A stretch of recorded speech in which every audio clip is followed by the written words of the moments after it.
My mother was also a chef, so I used to help her sometimes in the summer when I was not in school. So for me, being in the kitchen with the pastry chef, tasting all the sweets, and it was a lot of fun. And so my mom found me this job as an apprentice. And my mother told me when I was leaving, he said, I know you. What I know is you just have to make more money than you spend. Then you will be okay. And, we got paid very little. So, and when I started my business, I said, I looked at the calculator. I said, I have to make more than I spend.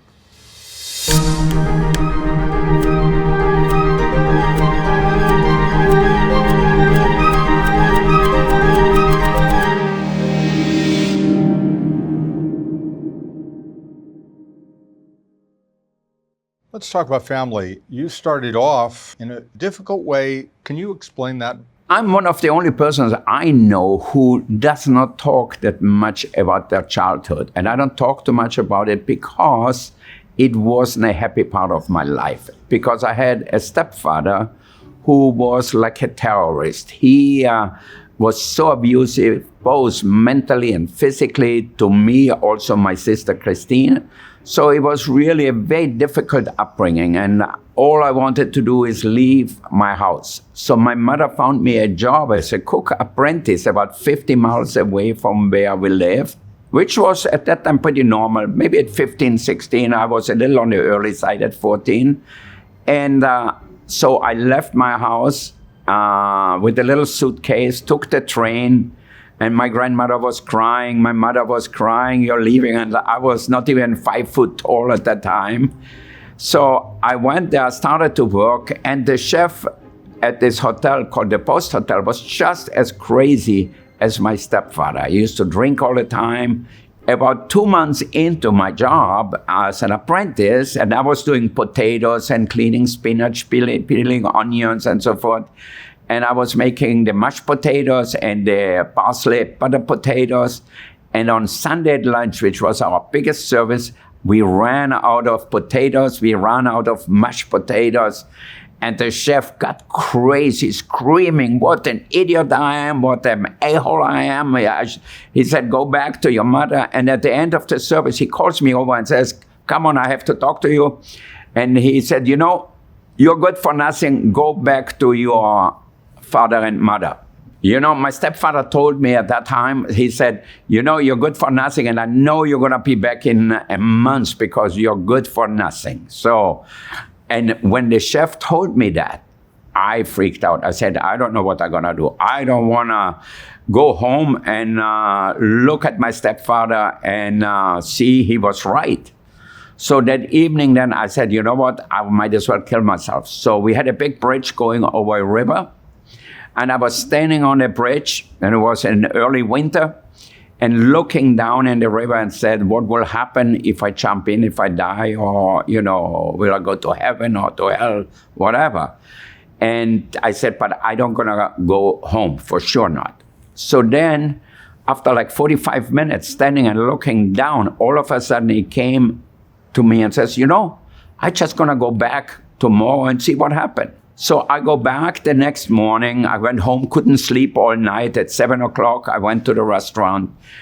And I said, I'm not going home. And then the owner said, I'm going to send you to our other hotel. And if you don't do well there, then you have to go home.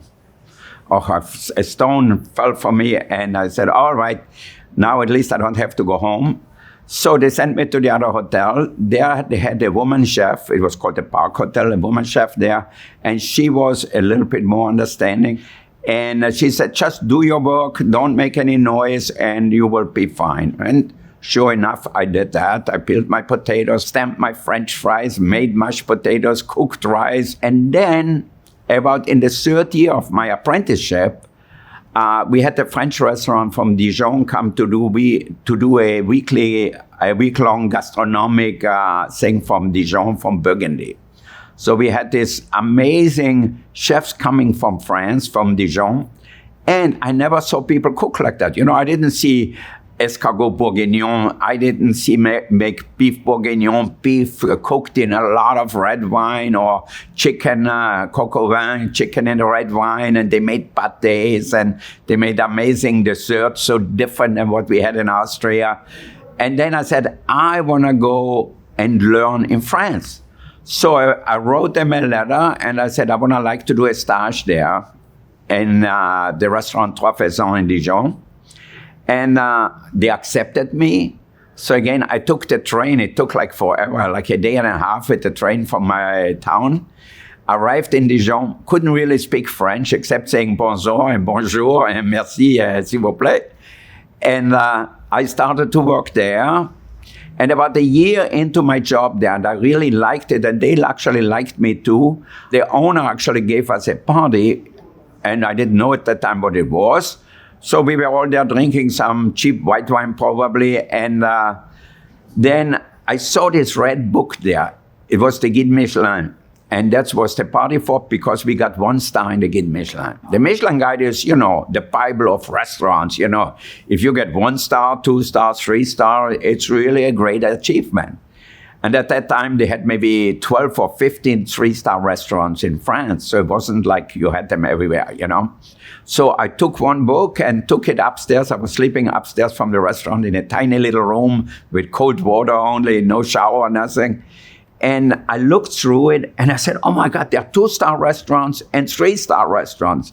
So I said, I'm not going back home until I'm going to go work in a 2 or 3-star restaurant. And you started writing letters, right? Yeah. So I wrote letters to Bol-Bocuse, Trois Gros, La Serre, and La Tour d'Argent, and then Baumanière.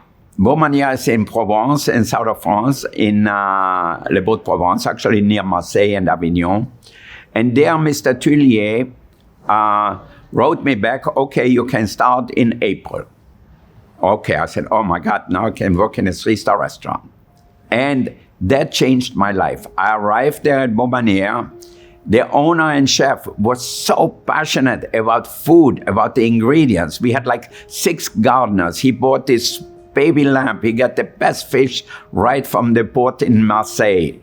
And even in the kitchen, he was so amazing. And his cooking really, really changed my life. He was pretty tough in the kitchen. If something didn't come out right, like I remember, I was working with him on the sauce station. We were making the sauces because in French cooking, that is really the best part, is being like the first violinist in the orchestra.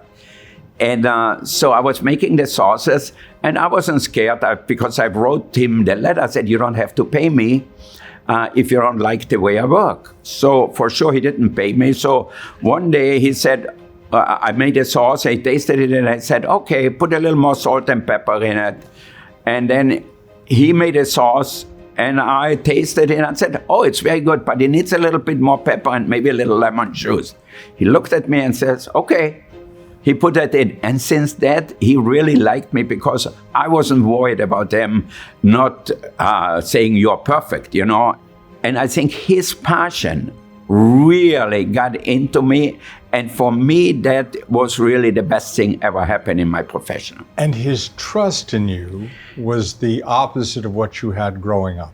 You're absolutely right. To get that feeling that somebody actually trusts you and somebody appreciates what you do and says, you are really good. And he made me feel good because he made me work with him. So for me, that changed my life. And since I started to work there, finished after 2.5 years, and I said, this is what I'm going to do for the rest of my life, hopefully. You never know what happened, but I think I got so excited about his cooking style and also his personality. And also, I remember him bringing Elizabeth Taylor in the kitchen.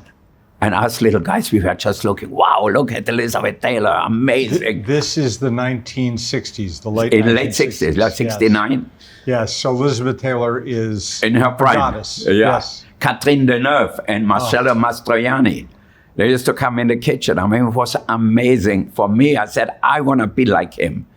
So he really became my mentor. And to me, I said, one day I want to be like him. I want to own my restaurant, write a book.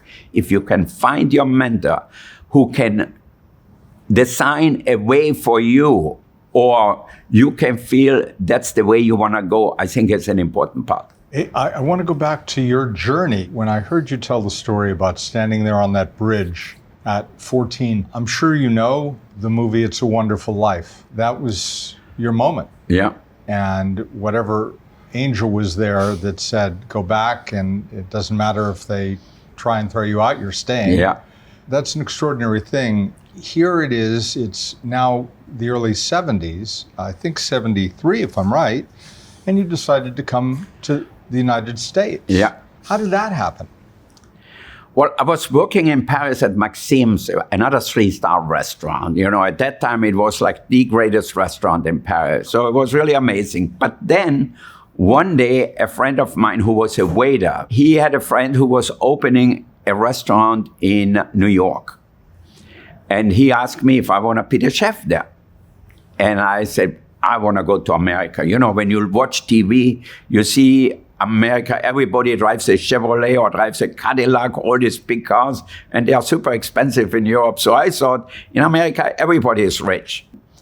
And so I came there after working in all these 3-star restaurants, and I looked at the menu. I said, they are making steak frit, they're making all this bistro food.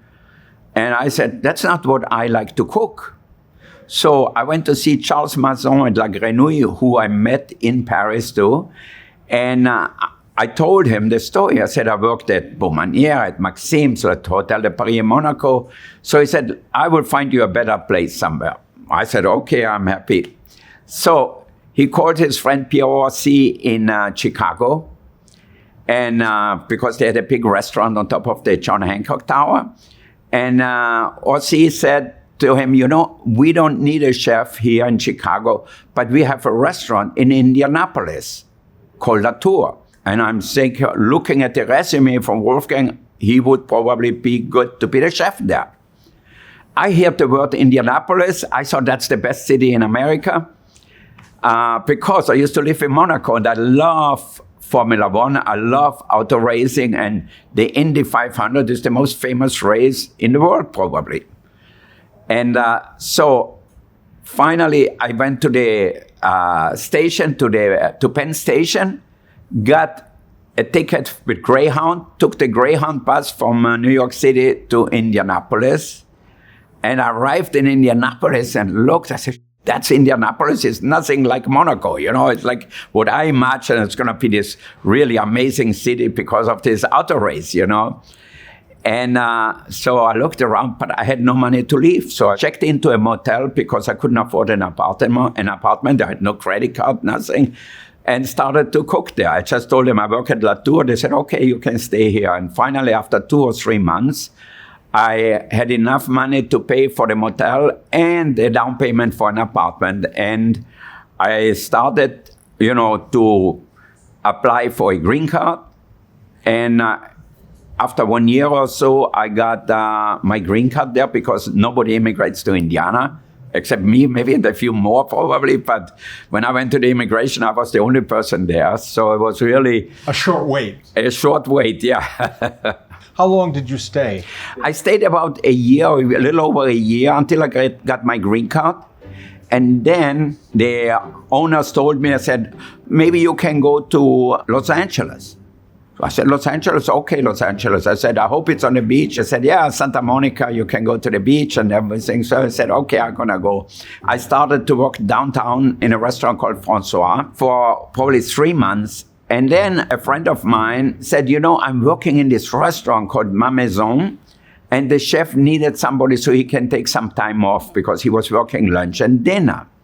I said, okay. And he said, you know, the owner is the nephew of the owner of La Tour, which I knew from Paris, a 3-star restaurant. So I said, okay, I want to work at night downtown, and in the morning I do Ma Maison, so that way I can save money to open my own restaurant, because that was my dream. Since I was at Baumanière, since I worked with Mr. Tullier, I said, I want to be like him. Save more money than you spend. Yeah, always. But I started to work there, and then I I remember after 2 weeks, I got my paycheck. I go to the bank, which was right there on La Cienega, and they said, sorry, there's no money in the bank. So I said, God, I quit my job downtown, and now they don't have enough money to pay me. So I went to see Patrick Terray, the owner, and I said, you know, Patrick, I went to get the money. I have to pay my rent, but there's no money in the bank. So I think he gave me some cash, and then we talked about, he said, maybe I pay you a little bit less, but I give you a part of the restaurant. So he gave me, I don't know how many shares in the restaurant. I became a minority partner and started to make good food. He was open for a year and a half. The restaurant was almost bankrupt. So I started to make good food, and people start to come in the kitchen and say, this was so amazing. We came here a few times. The food was terrible, but this was delicious. Orson Welles came every day for lunch, and I used to make specials for him and give him a little taste of it. I remember Chuck Lemmon sitting at the bar and me talking with him. We had a famous lawyer named Greg Bautzer coming every day. We're in the 70s. You're in your 20s at this point at Ma Maison. You're now a part owner because the check bounced. That helped you to get to the place where you would be able to fund your own dream. Yeah. So, you know, it was an interesting way, the way Patrick was thinking. He was thinking he is the important part. The people came because of him. And, you know, he was in a nice three-piece suit with a little carnation on his lapel here and everything. And when he went on vacation, he had the dining hall manager sign the checks, not me. And I said, this is really interesting. I'm his partner. I do 65% of the business. It's food. Why he doesn't trust me? It was like a weird thing for my head. And I said, you know, I have to look out for myself and see what I'm going to do later. So 5 years into that, the restaurant was packed, lunch and dinner. You know, it was hard to get a reservation. For a while, we had an unlisted telephone number so that we only can get the people who knew us because we had so many regular customers. I said, I have to do something. I have to find my own place. But I felt guilty to leave because Ma Maison was so successful then. So I went to Patrick and I said, you know, we have to create a management company where I own 50% and you own 50%. And I told him I found already a space up on Sunset and we're going to do like some Italian trattoria. So it's not in competition with Ma Maison, which was a famous French restaurant. So then when we talked, and then at the end he says, you know, Wolfgang, I always got to own 51%. I said, all right, then I give you 3 months. I'm leaving in 3 months because I already looked at that place we could have had together. So then I talked to my real estate guy. I said, you know, my plan changed. Now I have to raise money to build a restaurant. So I also had a cooking school at Ma Maison called Ma Cuisine. And I had a lot of lawyers and dentists and doctors and shrinks. They used to come have cooking classes. And then one day I then announced to them, I said, you know, I need some money to open my own restaurant. And so we set it up and $15,000 a share. And I bought $60,000 from the bank, co-signed by one of our other customers. And then we raised the money. And one guy, Don Salk, a dentist, he's still around. And he helped me with some other people to find the money. And we got $510,000 or so together. And we started building, which is now Spago. When we opened Spago, Patrick said, Wolfgang going to come back in 3 months and beg for his job back. Here it is again. You've heard this before as a 14-year-old. Yeah, so, and I couldn't sleep. I used to wake up in the middle of the night, sweating and said, oh my God, I opened a restaurant and nobody shows up. I was there trying to talk to the waiters, but no customers. So I said, nobody gonna show up, nobody gonna come. So we opened the 16th of January in 1982. And I went to the fish market, and I was doing the grill, the vegetables, the sauces. But I remember we were in the weeds like crazy. People had to wait for an hour to get their main course or their appetizer. But Nancy made such great dessert, and I always said, Nancy, just make them a big platter of dessert and send it out. So the people at the end had a great time because they got all these free desserts. And I think when we opened Spago, what really made it different, I thought it would be great if I built a kitchen in the dining room so that way I can say hello to the customers. They can see me, I can see them. I know where they are, their table is almost ready. Okay, let's fire it and let's send out their main course. And then the press took to it like crazy. I remember there was a writer for the Hollywood Reporter called George Christie.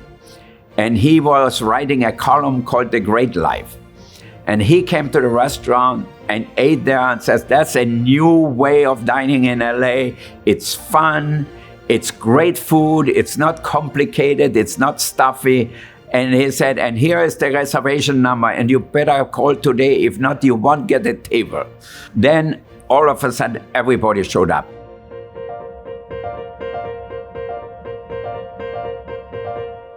I was already friendly with some people like Orson Welles and Chuck Lemmon and one Austrian, Billy Wilder. So Billy Wilder used to come to Ma Maison, and I used to cook for him there. And then he started to come to Spago. And for me, is one of my idols, you know, to be from Austria too originally, and then be as good as he was in writing comedy, in directing and producing. I mean, he is one of the great filmmakers of all time. So I always looked up to him. You're still not that far away from being a young teenager in Austria. And here's Billy Wilder and Orson Welles, these legends. Legends. And, you know, Johnny Carson used to come every Friday night. And if it was Richard Gere who made the famous movie, you know, here at the Beverly Wilshire Hotel. And Pretty Woman. Pretty Woman, yes. And then a lot of, like, Linda Evans used to come and eat the duck sausage pizza like 3 times a week with her boyfriend then. So also, there was no wood-burning pizza oven in Los Angeles. So I built not one, but I built 2. And people said, wow, we never had a pizza like that. At each stage of this, and particularly in Spago, you're creating something out of your mind. You're imagining something that hasn't existed before, an open cooking space where you can see and they can see you. Where did that come from? Because one of the things I tried to do, take all the secrecy or whatever you might call it out of the preparation of food. I want people to see we use the best ingredients. We cook it over a charcoal grill or in our wood-burning pizza oven. So there were no secrets really because you could see us actually in front there. And people love to walk by the kitchen and look what everybody is doing and so forth. So let me ask you about something, a quote of yours. You have said that for you, food is family. I want you to speak to what that means to you. You know, to me, food is the most important thing because without food, we can go far. Without water, we can go far. So, but to see in somebody's eyes the joy good food brings, that to me is really the most important part of what I do. If it's at home with my family, when we have dinner, to me, it's an amazing thing because I didn't really have that as a kid very often, you know. And then the same thing is our restaurant family. So I think like when I come to the restaurant, we have so many people who come to us for years and years and years.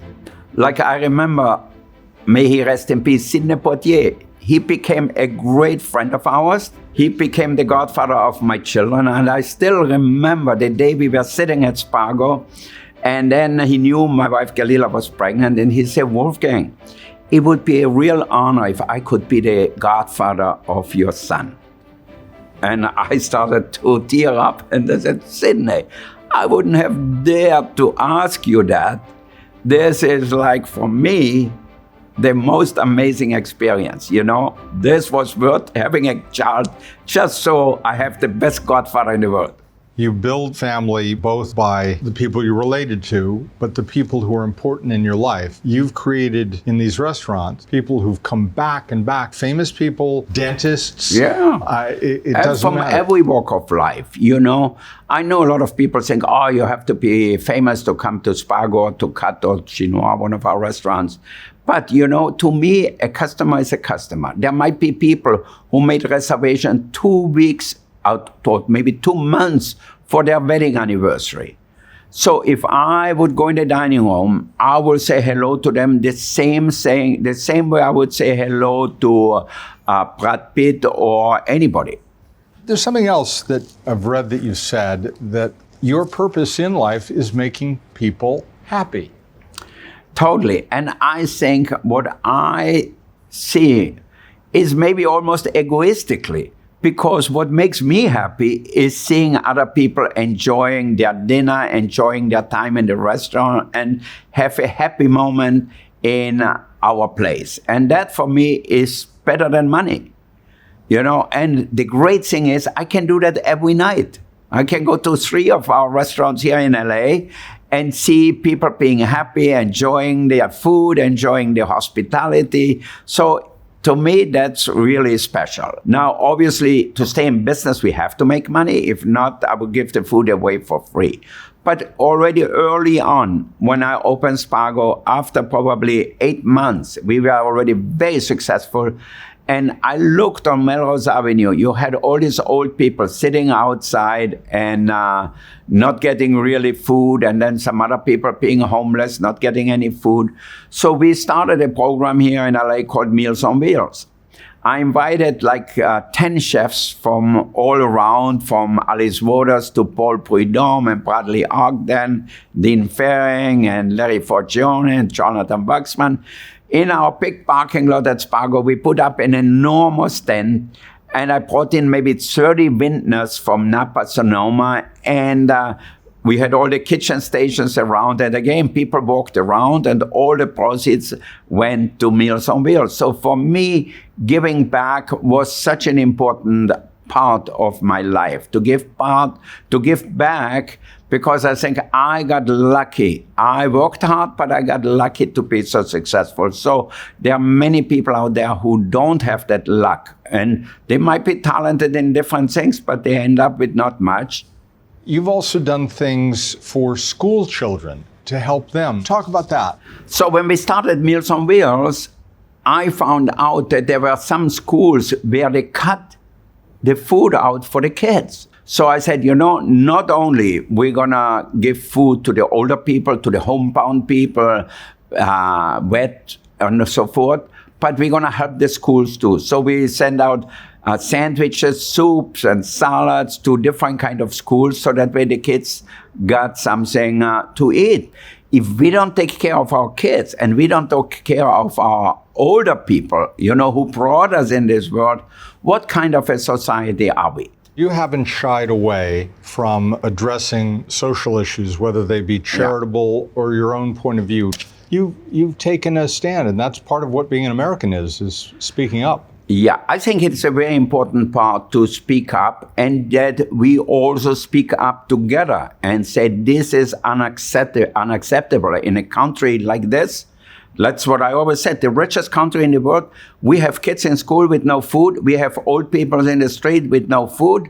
That's unacceptable. You know, we have to do something about it. So I think being socially responsible is an important part. And, you know, I don't carry a thing, I'm a Democrat or I'm a Republican. I vote for people who I think gonna do a great job. I am sure in any of your restaurants, you could go from table to table and have Republicans, Democrats, people who disagree on everything else, but agree on your food. It's finding common ground, and that's been tougher. Are you optimistic? How do you see the future, and how are you hopeful? I'm very optimistic, because as an immigrant, you're generally optimistic. To leave your own country and go to a country of your choosing, you have to be optimistic. And I really believe, yes, we are going through a bad time now in being so polarized, but we all want the same thing. You know, we are here for a very short time. We all want to be happy, you know, and it says in the Constitution, we have the right for happiness. So I think why the politicians don't go out and says, what can we do to make this place better? Not what it's good for a few people and bad for other people. And everybody does good things and bad things in politics because everybody has different convictions and different things what they think is important. But what is really important? Only what is really important. You know, there are very few things are that important. When, you know, we are here for a very short time, so we should take care of each other.